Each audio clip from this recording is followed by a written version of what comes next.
Welcome to our presentation for our board game prototype, Tentacle Scramble, a casual party or home entertainment game designed for 1 to 8 players. Tentacle Scramble encourages light-hearted, competitive play aimed at players aged 8+. Players race to feed their octopus with the highest food score achievable over multiple timed runs. Tentacle Scramble also features themes of waste pollution and marine conservation. While entertainment is our main aim with a Tentacle Scramble, the themes showcased should spark discussion amongst children, young teens, and even adults about the ocean, eco-friendly activities, climate change, biology, and non-biodegradables in our oceans, as well as show a glimpse of the hard life of an octopus with only one tentacle. As players will inevitably be an array of genders, Otto the octopus, our protagonist here, is referred to as they/them to help anyone step into the character. The game's narrative depicts a hungry octopus named Otto as they try to survive on the ocean floor.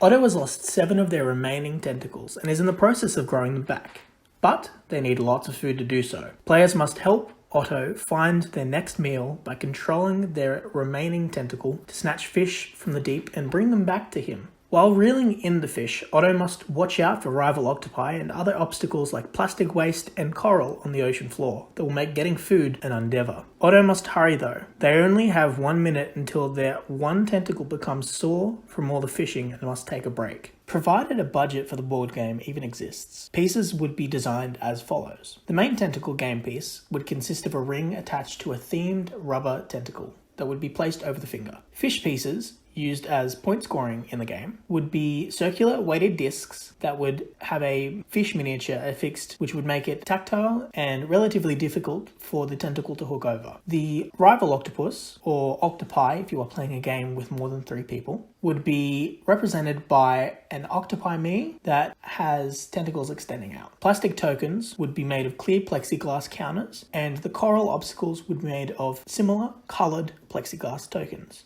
with approximately 25mm bases. The box would be created to house the game pieces and a foldable flat board that has the player to octopi ratio written along the edges and other necessary rule reminders for easy setup. The board should visually represent the seabed floor and could possibly have some recommended setups printed on the back for some variant tactical setups. One end of the playable board should visibly represent Otto the octopi's lair, where food is considered eaten, and the other should be a blue expanse where fish tokens should be set up along. In the playtest, we used these same counters, as Blake, myself, had many from my hobby kit, as well as a few octopi minis laying around. Although the board was scrapped in gameplay, as it didn't lay flat exactly and therefore caused fish tokens represented in our video by snake miniatures that I had. They ended up toppling over because of the uneven surface. We also used game pieces such as a 1-minute sand timer and tokens from the Mysterium game to also represent coral pieces. As with many modern board games, Tentacle Scramble could be described as a hybrid between Eurogame and Ameritrash. The game is turn-based, and players must focus on strategy, outperforming other players and accumulating as many points as possible, which are all classic Eurogame tropes. On the other side of the coin, there is a sense of luck and risk, as the tentacle and food pieces will not always move in a predictable manner, leading to a deduction of points if you hit obstacles. The game is over once the player reaches a goal of 100 points. When considering what specific games we pulled from, 2 come to mind. Hasbro's game, Hungry Hungry Hippos, has the same sense of urgency when trying to collect limited resources, though it does this through direct conflict instead of using turns. We also discussed the disc flinging game, Flick 'em Up by Pretzel Games during a lot of our initial brainstorms. Much like our game, it requires players to physically move a game item around obstacles in order to reach a specific place on the board. We chose to include game pieces representative of ocean pollution, as board games provide an informal learning opportunity for players in a cheap and easily accessible way. By gamifying education, players are more likely to retain information, as they are able to have an enjoyable experience alongside learning. When assessing potential for any product into an existing marketplace, 2 questions come to mind. Does your product align with the wants and demands of your target audience? And how does your product compare to the existing market? What qualities make your product unique? One of the main reasons for having Otto the octopus as the mascot and main character of the game narrative has to do with the innate attraction children feel towards animals.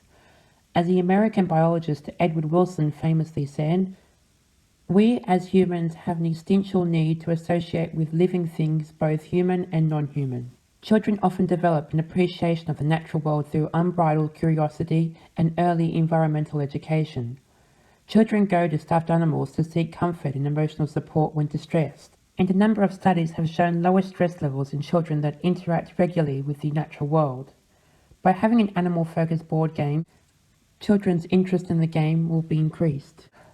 While admittedly Tentacle Scramble features elements from existing games like those previously mentioned, Tentacle Scramble's unique makeup gives the game a unique challenge. By combining the grab and drag mechanic with the numerous obstacles that block player movement, the game turns into a labyrinth like race against time. Strategic players, through repeated attempts, will refine their strategy and work out the quickest route to the octopus's lair, becoming quicker and quicker until time is up. Setup.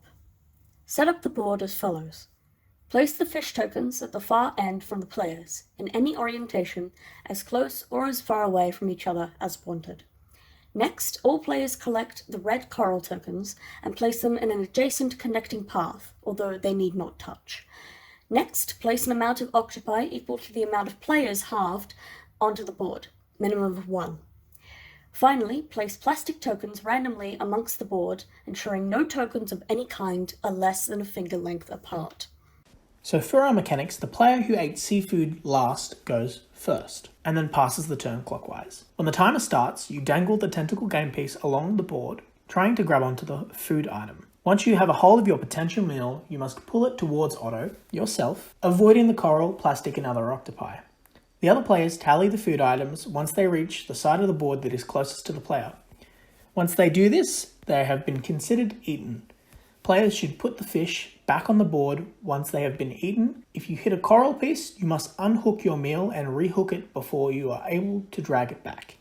If you hit plastic on your journey back, the meal will only be worth half of its original value, representing a tainted or plastic-covered fish. Only fish are able to move plastic tokens around when being dragged and can create or maneuver paths to make it easier or harder for themselves or other players. The octopi setup on the board represents a return to start mechanic for the fish tokens that touch it on their way to Otto.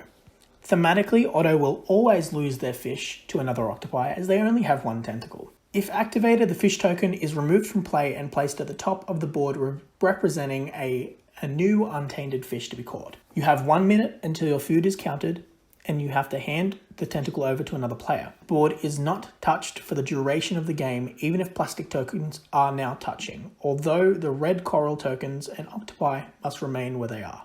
Fish tokens are worth 10 hunger points each, provided they have not been touched by a piece of plastic before being counted. If that is the case, they are worth 5. The winner of the game is the person who is able to fill Henry up the quickest, with a total of 100 hunger points. Once the sand timer ends and the game round is over, points are tallied up for the round and the player passes their tentacle on. Points are cumulative, so you add on the points from the previous round until someone reaches 100 points. Here is an example of a 2-player gameplay loop in the Tentacle Scramble. The sand timer starts the 1-minute countdown, while a player dangles their tentacle game piece over the fish tokens in an attempt to grab one. Once a fish is caught, the player slowly pulls back to the lair, but unfortunately touches the center octopus.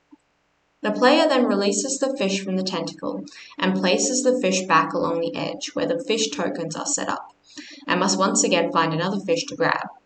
In the second attempt, the player successfully latches onto and navigates the fish around all the objects, but touches the plastic game item, so the value reduces from 10 to 5.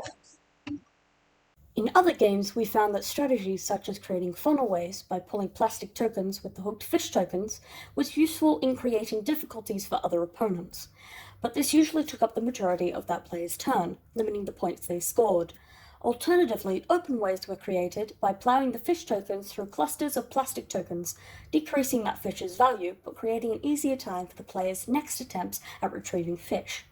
Many times in these games, we found that coral tokens in the area were a natural deterrent for this behavior, as it would be likely that the players would hit these in the process and waste more time. This brings us to the end of our pitch. Thank you so much for listening, and we'll see you online.